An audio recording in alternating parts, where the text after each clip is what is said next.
믿기 어려운 소식이 퍼졌습니다. 일본이 곧 없어질지도 모른다는 예언이었습니다. 만화가 타츠키뇨. 그는 1999년에 발간한 책에서 정확히 동일본 대지진을 예언했던 인물입니다. 그리고 지금 그는 말했습니다. 2025년 7월 5일, 일본에 다시 그날이 온다고. 사람들은 처음엔 웃었죠. 미신이라고 헛소리라고 넘겼습니다. 하지만 얼마 전 큐슈 앞바다에서 발생한 지진 이후 사람들의 눈빛은 달라졌습니다. 누구도 말은 안 하지만 모두가 느끼고 있었습니다. 무언가 다가오고 있다는 것을요. 도대체 일본에서 무슨 일이 벌어지고 있는 것인지 궁금하지 않으신가요? 오늘 이야기는 여러분의 가슴에 오래도록 남을 겁니다. 오늘 사연은 일본에서 온 사카이 유토 씨의 사연입니다. 먼저 사연 시작 전 구독과 좋아요 눌러주시면 저에게 큰 힘이 됩니다. 그 예언이 처음 보도된 날, 저는 TV 앞에 앉아 있었습니다. 화면에는 타츠키료가 남긴 그림 한 장이 떴습니다. 도쿄가 무너진 모습. 도쿄타워가 기울어지고 거리엔 불이 났으며 수많은 사람들이 쓰러져 있었습니다. 그 장면을 본 순간 저는 주먹을 꽉 쥐었습니다. 왜냐하면 저는 그 광경을 실제로 본 적이 있기 때문입니다. 2011년 3월 11일, 그날을 저는 아직도 생생히 기억합니다. 도쿄 재난대응본부 3층, 오후 2시 46분. 갑자기 바닥이 요동치기 시작했고 창문이 산산조각 났습니다. 서류가 날아다니고 컴퓨터가 쓰러졌죠. 그리고 무전기에서 들려오는 끔찍한 단어들. 도우쿠 해안선 전역, 진도 9.0 발생. 쓰나미 경보 발령. 다급한 지원 요청 중. 저는 그날 바로 헬기를 탔습니다. 목적지는 미야기현. 하지만 도착하고 나서야 저는 그것이 단순한 지진이 아니었다는 걸 깨달았습니다. 하늘에서 내려다본 미야기는 도시가 아니라 바다였습니다. 도시 전체가 삼켜졌고 건물은 그림자조차 남지 않았습니다. 처음엔 믿을 수 없었습니다. 사람들이 물에 떠다녔고 구조 요청을 외치는 소리는 끊이지 않았습니다. 도와주세요, 제 가족이. 여기요, 여기에 사람 있어요. 그 소리에 우리는 무조건 뛰었습니다. 손에 들린 건 구조 장비 하나, 그리고 절박한 마음뿐이었죠. 그러나 구조는 쉽지 않았습니다.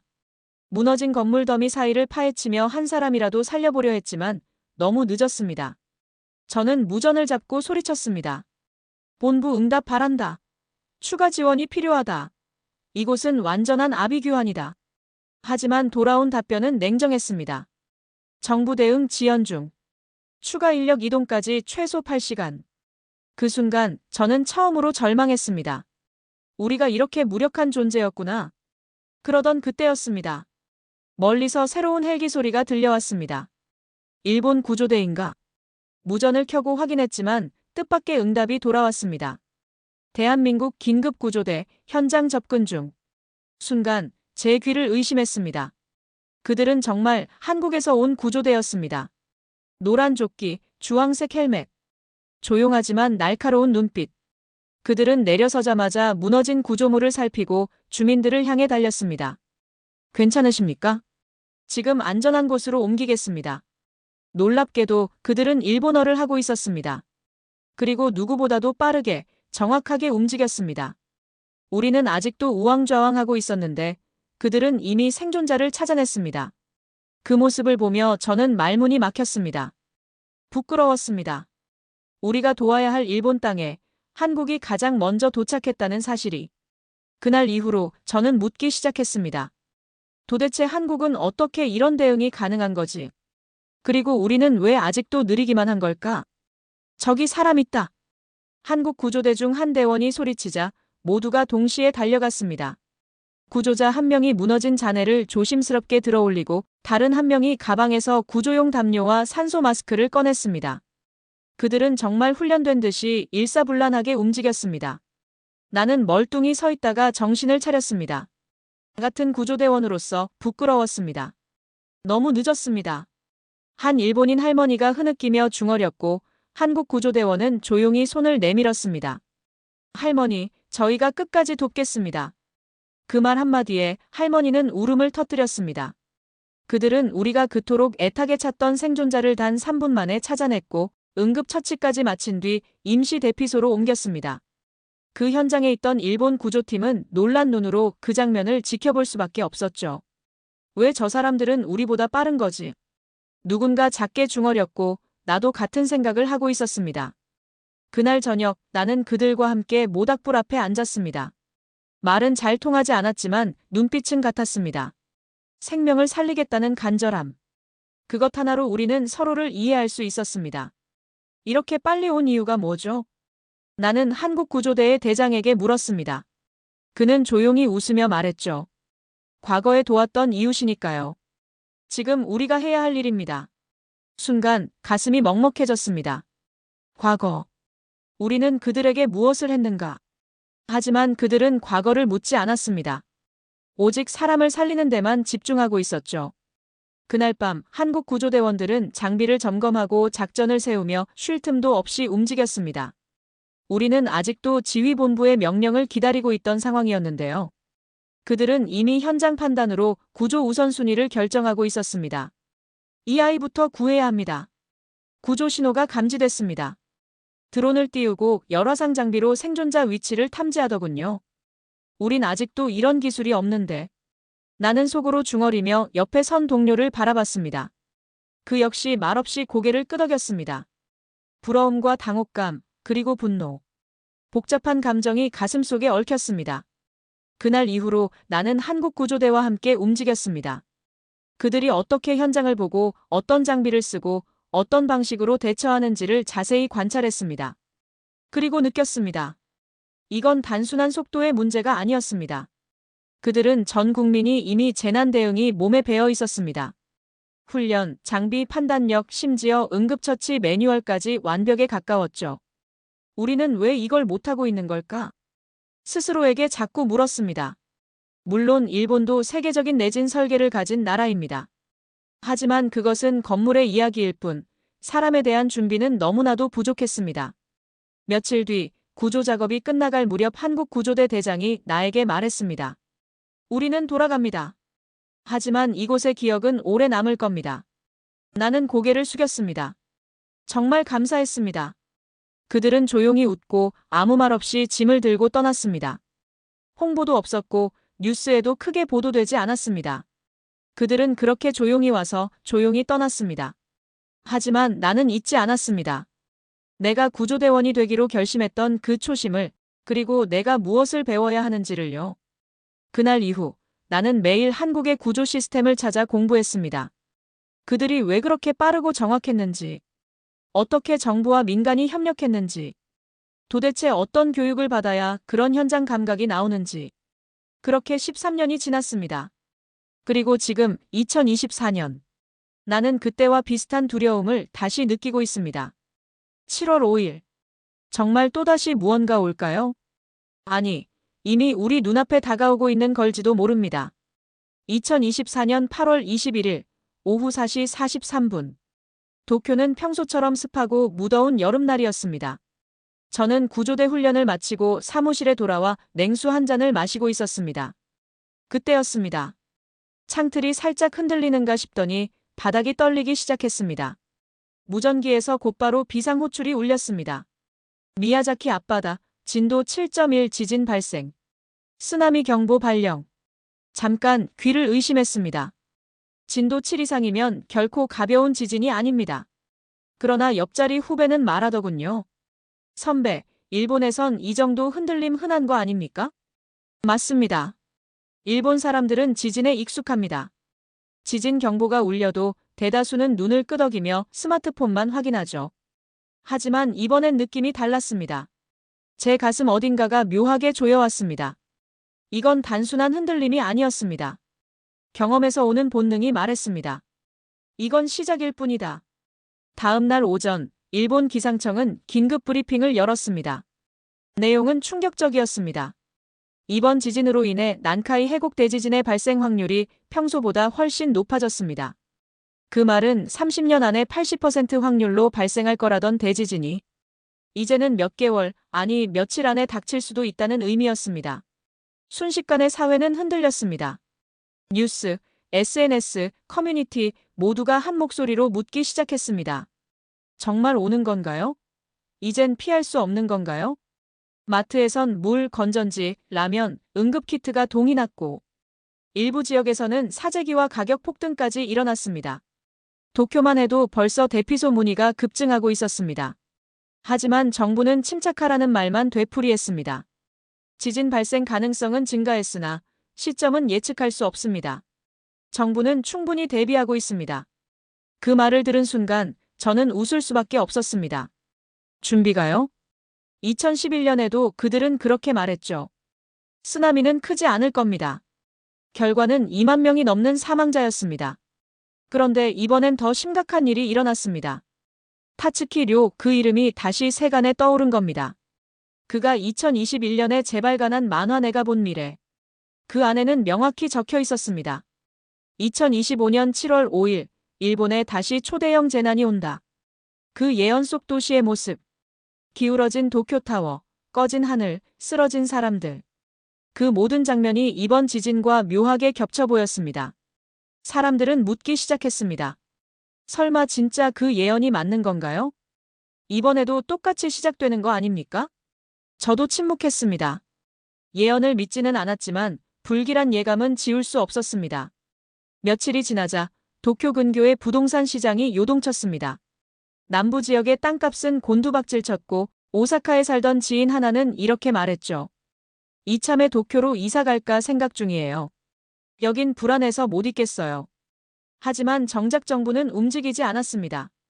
기상청은 과학적으로 근거가 부족하다는 말만 했고 내각은 여전히 대책회의 중이라며 구체적인 발표를 미뤘습니다. 언제까지 이럴 건가? 속이 터졌습니다. 이 나라에선 위기를 위기로 인식하지 않는 게 가장 큰 문제입니다. 눈앞에 지진이 닥쳐도 행정은 평소대로 돌아가고 방제훈련은 여전히 형식에 그치며 관공서는 오후 5시가 되면 철저히 문을 닫습니다. 나는 다시 한국을 떠올렸습니다. 그들은 동일본 대지진 때 가장 먼저 달려왔습니다. 정부보다 빠르게 구조대보다 먼저 현장에 도착했죠. 이번엔 과연 누가 가장 먼저 달려올까요? 그 질문이 제 머릿속을 떠나지 않았습니다. 7월 5일이라는 날짜는 아직 오지 않았습니다. 하지만 문제는 이미 시작됐다는 겁니다. 이건 단지 예언이 아닙니다. 우리가 외면해온 현실일지도 모릅니다. 그날은 비가 내리고 있었습니다. 늘 그렇듯 뉴스 속 기상청 브리핑은 조용히 흘러가고 있었죠. 그러나 그날 저녁 상황은 뒤집혔습니다. 한 언론사가 정부 내부 문건을 단독 입수했다며 보도했습니다. 제목은 이렇게 시작됐습니다. 만약 지금 난카이 대지진이 발생한다면. 문서를 펼치자 소름이 돋았습니다. 거기엔 일본 정부가 극비리에 실시한 재난 시뮬레이션 결과가 적혀 있었습니다. 사망자 최대 23만 명, 피해액은 100조엔 이상, 그리고 최대 30.4m 높이의 쓰나미가 일본 남부 해안을 덮친다는 내용. 저는 그대로 무릎을 꿇고 말았습니다. 이건 단순한 가상의 시나리오가 아니었습니다. 전문가 수백 명이 참여한 분석이었고 정부는 이미 1년 전에 이 결과를 보고받았던 겁니다. 그런데 왜 아무 말도 하지 않았던 걸까요? 기사를 다 읽고 나서 저는 휴대폰을 꺼냈습니다. 같이 근무했던 구조대 선배에게 전화를 걸었습니다. 선배, 이거 진짜 맞는 겁니까? 그는 말없이 한숨만 쉬었습니다. 우린 이미 알고 있었지. 하지만 공개하라는 명령은 끝내 내려오지 않았어. 그 말을 듣는 순간 분노가 치밀었습니다. 무엇을 위해 숨긴 걸까? 불안을 막기 위해? 혼란을 피하려고. 하지만 그 사이에도 사람들은 아무것도 모르고 있었습니다. 지금 이 순간에도 가족들과 여행 계획을 세우고 해안가로 이사하는 이들도 있을 겁니다. 누군가는 아이를 낳을 준비를 하고 있을 수도 있습니다. 그 모두가 이 경고를 듣지 못한 채 다음 날 SNS는 폭발했습니다. 정부가 우리를 버린 겁니까? 왜 미리 말하지 않았죠? 한국 같았으면 벌써 경보 내렸을 겁니다. 그 말이 마음을 찔렀습니다. 맞습니다. 한국이라면 아마 그랬을 겁니다. 예전에 함께 구조 활동을 했던 한국인 동료 김수혁. 그는 떠날 때 이런 말을 했죠. 우리는 시민을 가장 먼저 생각합니다. 그게 국가의 의무니까요. 그때는 고개를 끄덕였지만 제대로 이해하진 못했습니다. 그 말이 지금에 와서 뼛속까지 파고들고 있습니다. 정부는 이후 공식 입장을 냈습니다. 시뮬레이션은 어디까지나 가상의 시나리오일 뿐입니다. 국민을 불필요하게 불안하게 만들 수 있어 비공개가 불가피했습니다. 불필요하게요? 생명이 걸린 문제인데 어떻게 그게 불필요하다고 할 수 있죠? 한동안 일본 전역은 공황 상태에 빠졌습니다. 마트에서 다시 사재기가 시작됐고 재난 대비 키트가 품절됐으며 심지어 미야자키 해안 도시에서는 대피 훈련 없이 주민 수백 명이 자발적으로 이동을 시작했습니다. 그런데 가장 충격적인 건 따로 있었습니다. 바로 원자력 발전소. 이번 시뮬레이션에 따르면 쓰나미가 후쿠이현을 덮칠 경우 해당 지역에 있는 원전이 직접 피해를 입게 된다고 했습니다. 그런데도 아직 내진 보강조차 완료되지 않았다는 사실. 2011년에 이미 우리는 원전 사고의 참혹함을 경험했습니다. 그때 피난민들이 겪은 고통, 아이들의 피폭, 고향을 떠나야 했던 수만 명의 주민들. 그런데도 또다시 준비가 안 되어 있다는 게 말이 됩니까? 점점 더 한국이 떠올랐습니다. 그들은 지금 어떤 준비를 하고 있을까요? 실시간 경보 시스템, 방제 어플리케이션, 모바일 대피 지도. 모두 이미 운영 중이라는 걸 알고 있었습니다. 우린 아직도 팩스를 쓰는데 스스로 부끄러워졌습니다. 도대체 우리가 무얼 지켜온 걸까요? 자존심? 형식? 절차? 그 사이 생명은 위협받고 가족은 뿔뿔이 흩어지고 미래는 무너지고 있는데요. 그날 밤 저는 혼자 집 옥상에 올라가 하늘을 봤습니다. 습하고 텁텁한 공기, 소음도 많은 도시의 밤이었지만 이상하게도 마음은 쓸쓸했습니다. 이번에도 정말 오는 걸까? 저는 이미 알고 있었습니다. 예언보다 더 무서운 건 이미 알고도 움직이지 않는 이 사회의 습관이라는 걸요. 일본 정부는 말했습니다. 우리는 충분히 대비하고 있습니다. 국민 여러분, 과도한 불안은 삼가주시기 바랍니다. 하지만 거리의 사람들은 고개를 저었습니다. 거짓말이에요. 저들은 지난번에도 그랬어요. 또 당할 순 없습니다. 그렇게 국민들은 정부를 믿지 않기 시작했습니다. 각 지역 주민들이 자발적으로 방제 훈련을 시작했고 SNS에는 내가 준비한 생존 가방 인증 사진이 올라오기 시작했습니다. 누군가는 해안가 집을 팔고 누군가는 고지대로 이사를 준비했습니다. 정부는 침착하라 했지만 사람들은 스스로 판단하고 움직였습니다. 언론도 달라졌습니다. 이전엔 정부 발표를 그대로 받아쓰던 방송들이 이젠 다른 나라들의 대응 사례를 찾아 소개하기 시작했죠. 그리고 그 중심엔 한국이 있었습니다. 2011년 동일본 대지진 당시 가장 먼저 도착한 한국 구조대 기억하십니까? 그들은 이번에도 준비되어 있습니다. 그 뉴스가 나간 날 저는 텔레비전 앞에서 숨을 죽이고 있었습니다. 화면에는 한국의 재난 대응 훈련 장면이 나왔습니다. 초등학교 교실 사이렌이 울리자 아이들이 책상 아래로 들어가고 선생님은 확성기로 대피 순서를 안내합니다. 전교생 1층 중앙 계단으로 두 줄로 이동합니다. 이어지는 장면은 공항이었습니다. 지진 발생 시 활주로 폐쇄 매뉴얼, 승객 대피 유도 훈련. 심지어 쇼핑몰과 병원, 지하철역까지 모든 시설이 대피 시나리오를 반복 훈련하고 있었습니다. 이건 진짜다. 생각보다 훨씬 체계적이었습니다. 모든 게 사람 중심이었고 단순한 매뉴얼이 아니라 실제 행동으로 이어지는 시스템이었습니다. 기자는 이어 말했습니다. 한국은 현재 전국민 대상 재난 대응 교육을 의무화하고 있으며 지자체별 대피 시뮬레이션을 분기마다 반복 실시하고 있습니다. 뉴스 자막 아래 화면이 바뀌었습니다. 서울시의 방재센터, 모니터 수십 대, 실시간 CCTV, 자동 경보 발령 시스템. 지진 감지 후 3초 내로 재난 문자가 발송되고 5초 안에 대피 알림이 방송을 통해 송출된다는 설명이 이어졌습니다. 그 장면을 보며 저는 고개를 떨궜습니다. 우린 왜 아직도 팩스를 쓰고 있는 거지? 혼잣말처럼 중얼거렸습니다. 그 순간 아내가 조심스레 다가와 물었습니다. 당신 한국에 다녀오는 게 어때요? 지금? 응.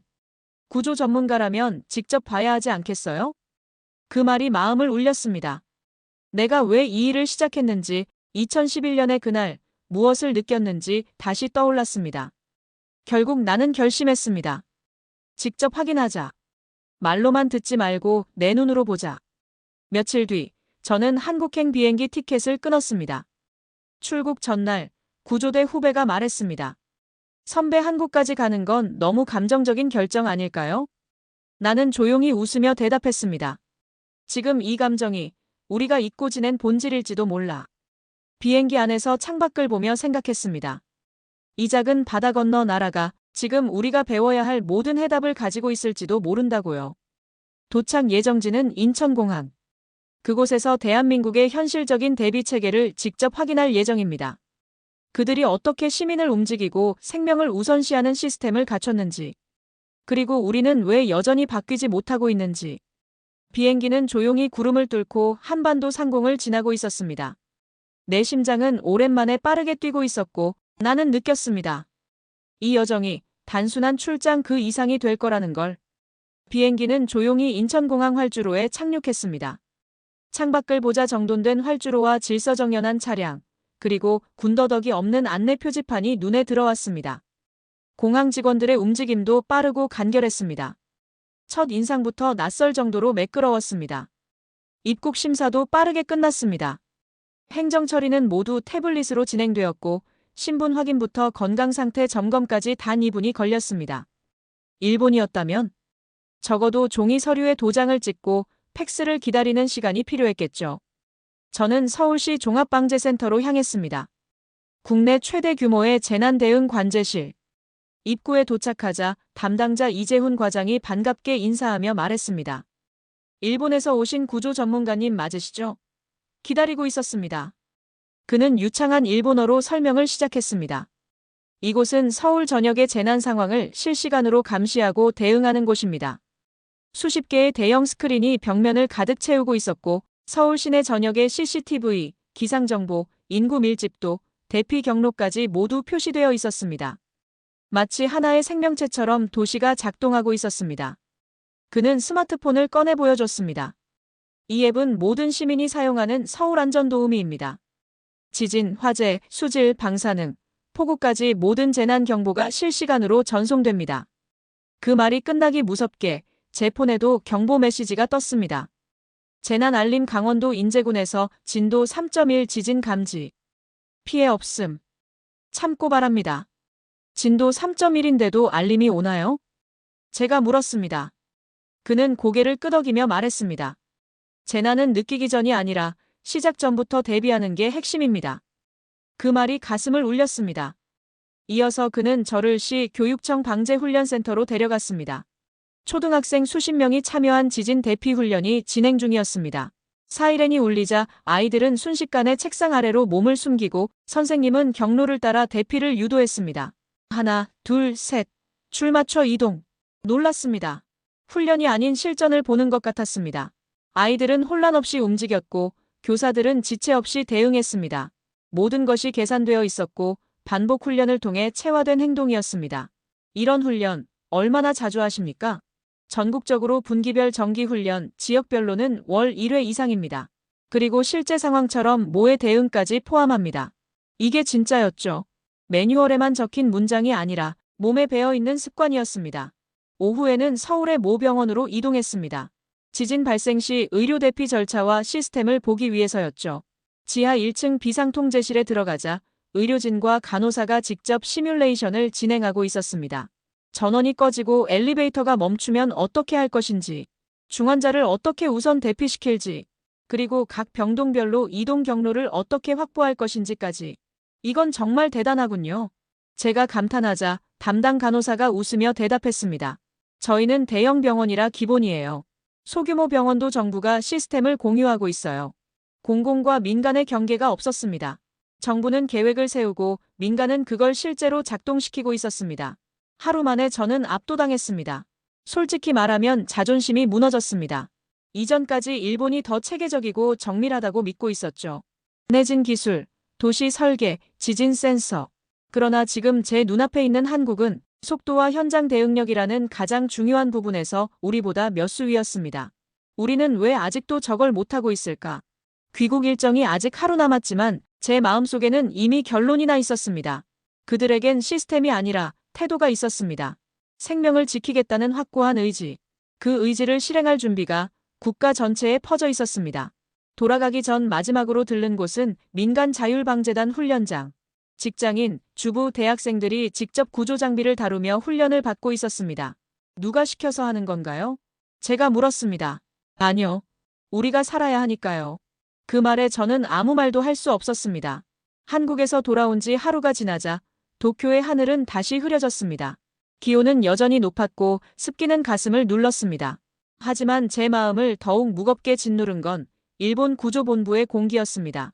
다녀오셨다면서요? 어땠습니까? 선배 나카무라가 조용히 물었습니다.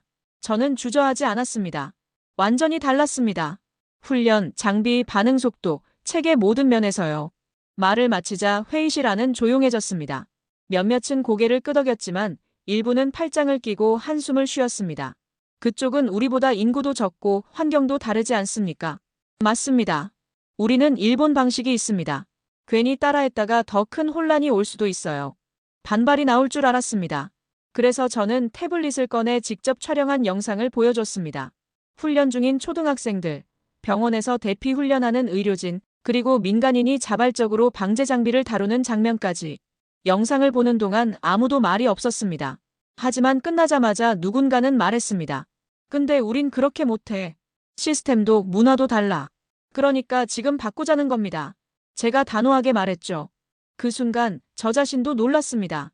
이토록 강하게 주장한 게 얼마만이었는지 기억도 나지 않았습니다. 하지만 곧 돌아온 건 싸늘한 침묵이었습니다. 회의가 끝난 뒤 후배 하나가 따라와 말했습니다. 선배, 저도 그렇게 생각해요. 근데 말이죠, 위에서는 안 움직입니다. 그 한마디에 저는 깊은 숨을 내쉬었습니다. 결국 우리는 아직도 같은 곳에 서 있구나. 다음 날부터 구조대 내부 교육에서 제가 한국에서 배운 내용을 반영하려 하자 형식적인 반응만 돌아왔습니다.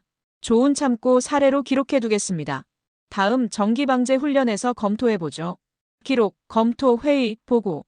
이 나라는 모든 걸 절차로 무력화시키고 있었습니다. 실제 행동은 없었습니다. 그날 밤 저는 책상에 앉아 노트를 펼쳤습니다. 한국에서 적어온 메모들이 빽빽하게 적혀 있었습니다. 재난은 숫자가 아니라 사람이다. 이 문장을 적은 날 김수혁 대원이 제게 이런 말을 했었습니다.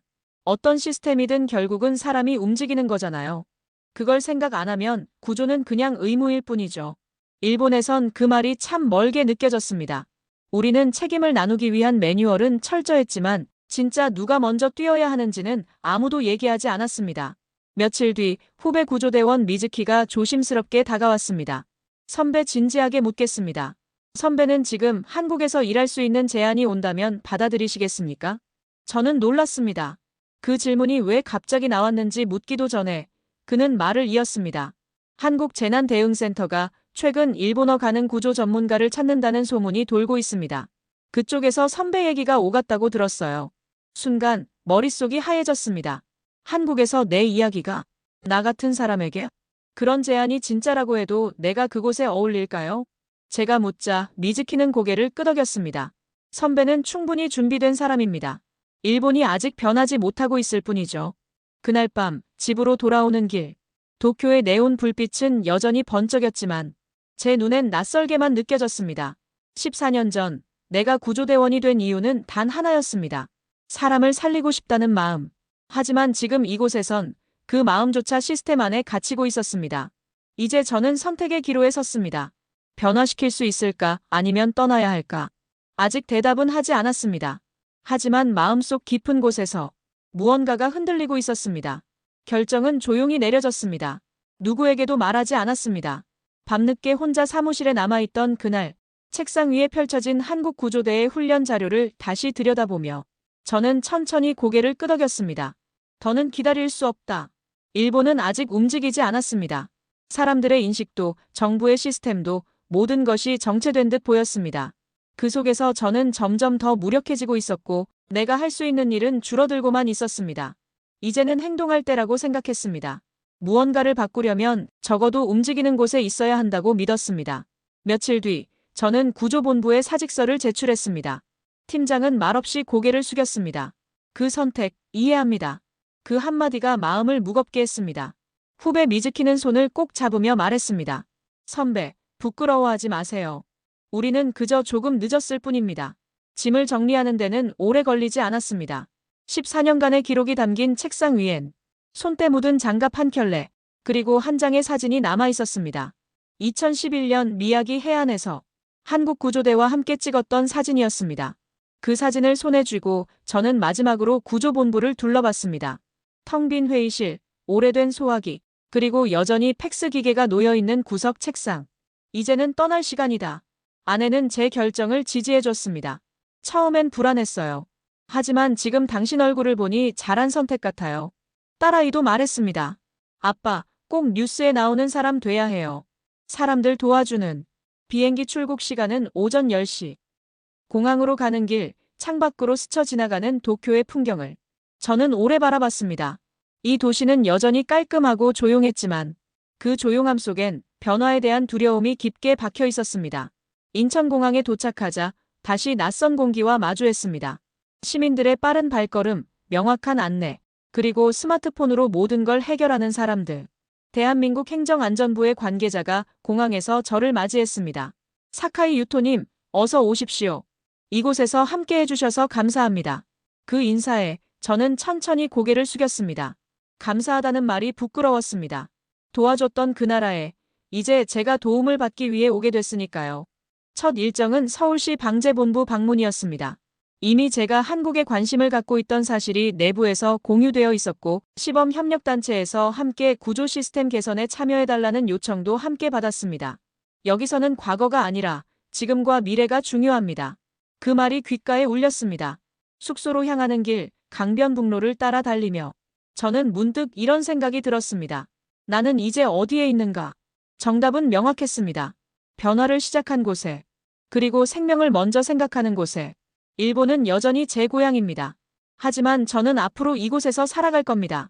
사람을 살리는 일을 진짜로 할 수 있는 곳에서. 이 사연이 좋으셨다면 구독과 좋아요 눌러주세요. 사연 제작에 큰 힘이 됩니다.